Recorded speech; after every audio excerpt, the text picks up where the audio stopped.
If you are retired or if you are newly retired, scammers are out there trying to get our money. And that is because they know people our age have saved our whole lives and usually have pots of money or savings that is available. So today we're going to talk about 12 of the top ways that people our age, 55 and over, get scammed.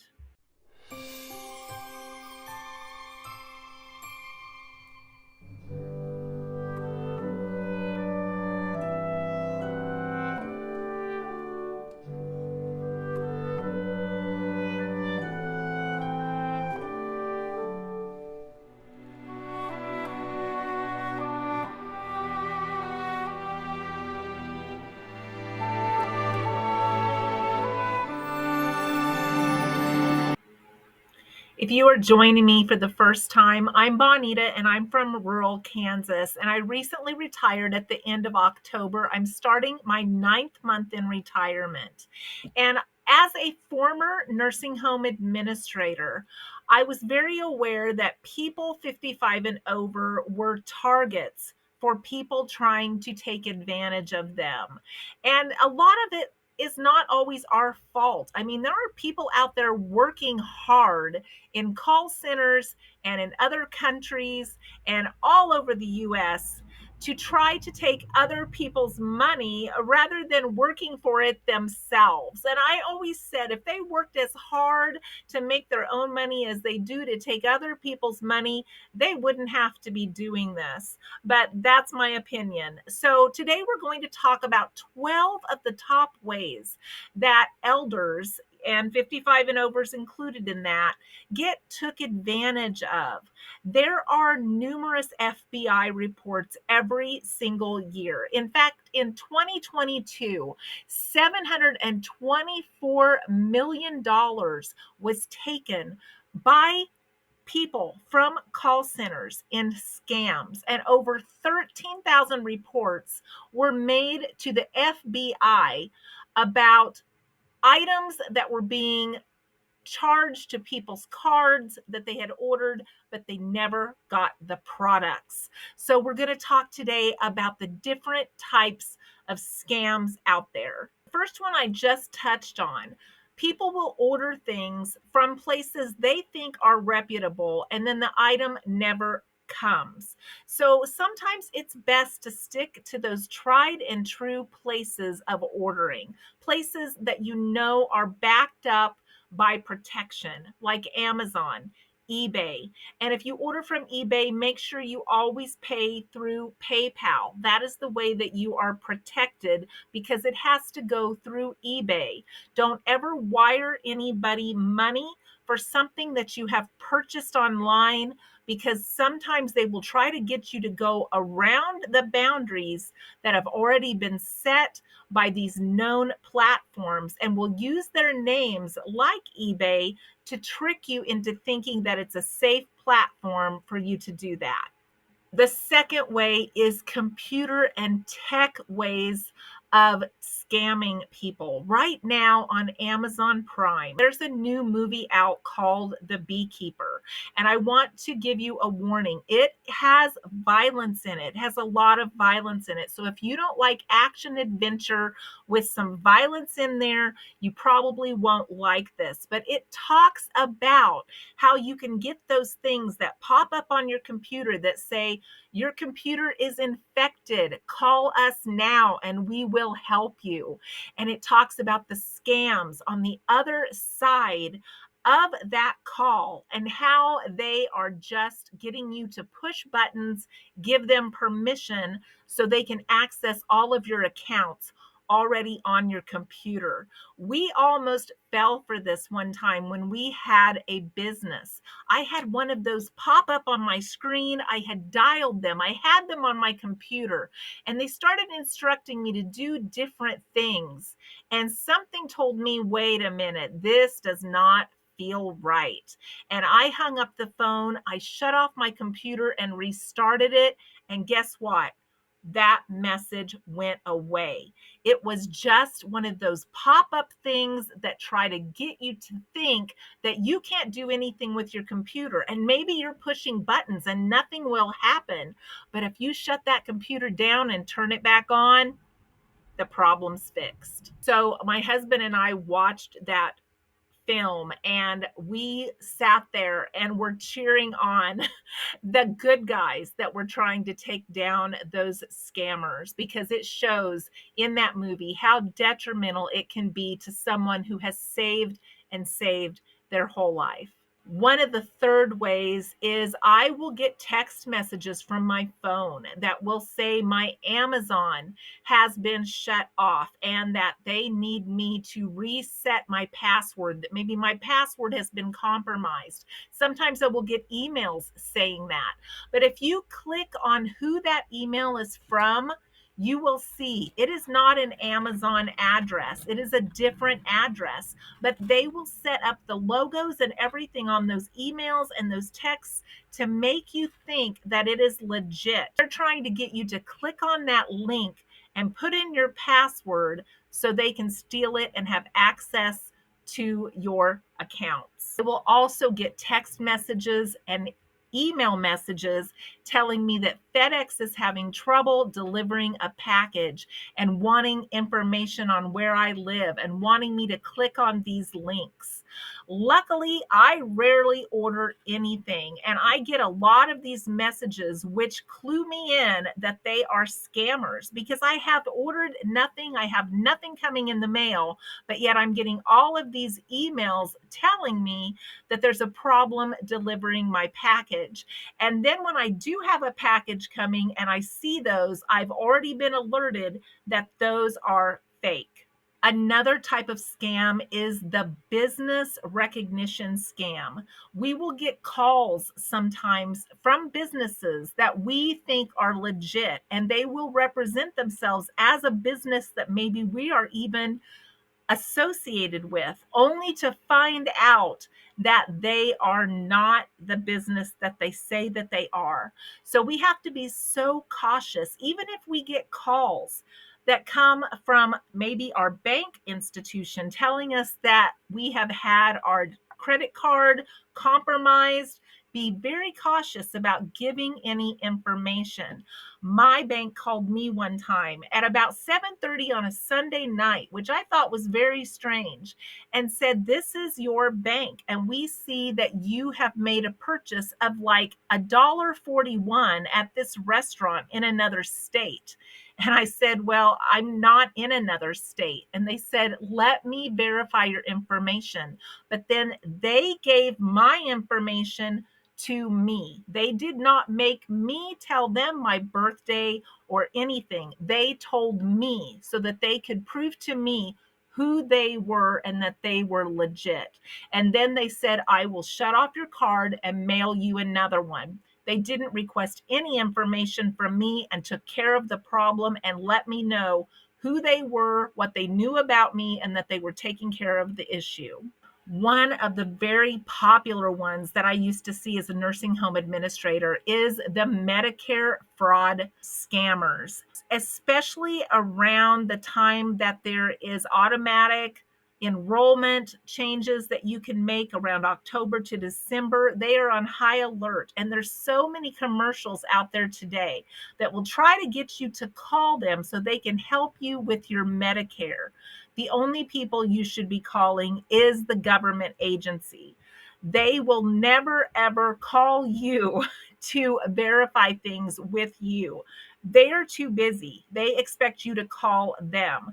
So these commercials that try to get you to call these places for Medicare, they are trying to sell you something or get your information. They are not legit.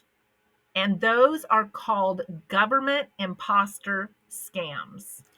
There's also so many robocalls, and you've probably got these. In fact, these robocalls sometimes will even have a phone number that looks like it's in your local area, and it will get you to answer it.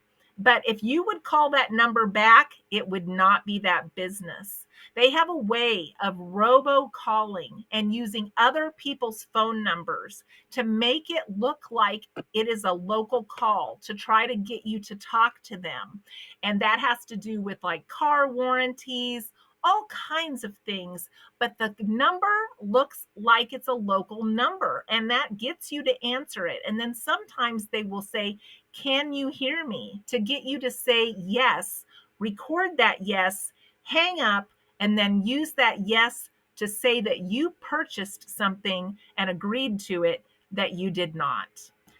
There used to be so many email scams, and I used to get these emails even at my business computer, which I reported to the IT department. And they would be ones from other countries or ones trying to impersonate maybe a grandchild that you know. Those are very popular, to try to tell you, hey, I'm in trouble and I need money right away. And they will even research to know your grandchildren's names, and we will just instinctively want to help them, want to wire the money, want to get it to them as quick as possible because we think they're in trouble.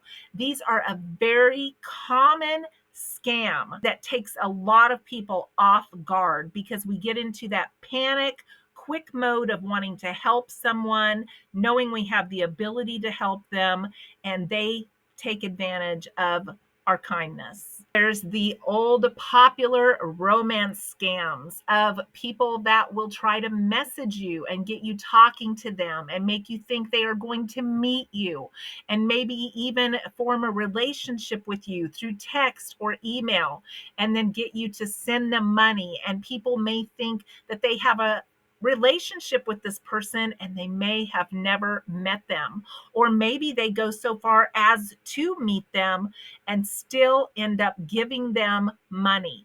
Romance scams are very popular, and they play on the loneliness of this age group in certain situations, and then they disappear with your money.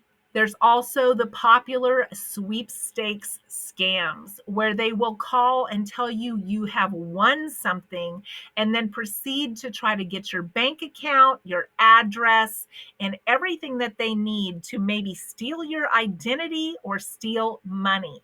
And they make you think you have won something and that you need to give them information so they can get that prize to you. There's also the stolen mail where people mail checks and they might steal your checks and use your routing number. Now it's so easy to put those numbers in and steal money out of those accounts. I have been taken advantage of before. I had a credit card where I got a text message saying, your account has been paid off. And I owed about $2,000 at the time. And I thought, now how could my account be paid off? And when I got on there, sure enough, it showed a zero balance, but it also showed it had been taken out of my checking account. And I didn't have $2,000 in my checking account. And then when I looked further, they had already used my credit card to get cash back and put it into their checking accounts. I reported this immediately to my banking institution and told them I did not authorize this payment. I don't have enough money in there to cover this payment, and someone has already used my credit card. I also reported it to the credit card company. And honestly, this took way longer to fix than it should have. And it went on so long that they even charged me a late fee on my credit card for not paying off this fraudulent use of my card. And I had already gone through the fraud department. They had told me, don't pay this. We are going to take care of this. We're going to investigate it. And next thing you know, I got not 1 month of a late fee, but 2 months of a late fee while they were trying to fix this problem. And then I had to call and argue about those $35 late fees that I was not responsible for. So staying on top of what is being charged on your credit card or taken out of your bank account every day is so, so important. and then giving out our personal information. I have a brother in a nursing home, and every now and then people will still call him at the nursing home, and they will call him to the phone. And the other day he said, I talked to someone and they're supposed to be sending me money. And I said, sending you money? Who did you talk to? And he said, I don't know. And he said, they were asking about my bank. And I said, you didn't give them your bank account number, did you? Well, no. And I said, are you sure? And he's like, no. And I'm like, who did you talk to? He's like, I don't know. And then the next time I talked to him, he goes, did you ever figure out who I was talking to? I'm like, oh my gosh, how am I supposed to know who you were talking to when you were the one talking to them? And this is why it's so easy for some of these people to get taken advantage of. When he was living by himself, he also had these people calling him wanting to consolidate his bills, and they sent him a contract, and he happened to tell me about it, and I said, no, no, don't sign any of that. And I looked at the contract, and they were going to charge him several $100s to initiate it, a monthly fee, and all of this to try to coordinate a consolidation of his bills, but he hardly owed anything. And I said, no, you're going to end up paying more than you even owe. Do not sign this. And he said, well, I already told them I would. And I said, I don't care. And I took the contract from him and I destroyed it before he could mail it back. So if we have someone in our care or somebody that we are responsible for, I'm sorry about the glare on this, it's so important to stay apprised of who they're talking to and what they're doing day to day, because he was so innocent that he could have fallen into these traps several times because he was very trusting. And many of us are very trusting, and we were raised that our word is worth something. And so for us to think that someone is taking advantage of us or lying to us or representing themselves in a manner that is not what it really is hard for some of us to wrap our minds around. But there's many people that make a living off of doing this. And then if this does happen to you, please report it, and report it as soon as possible.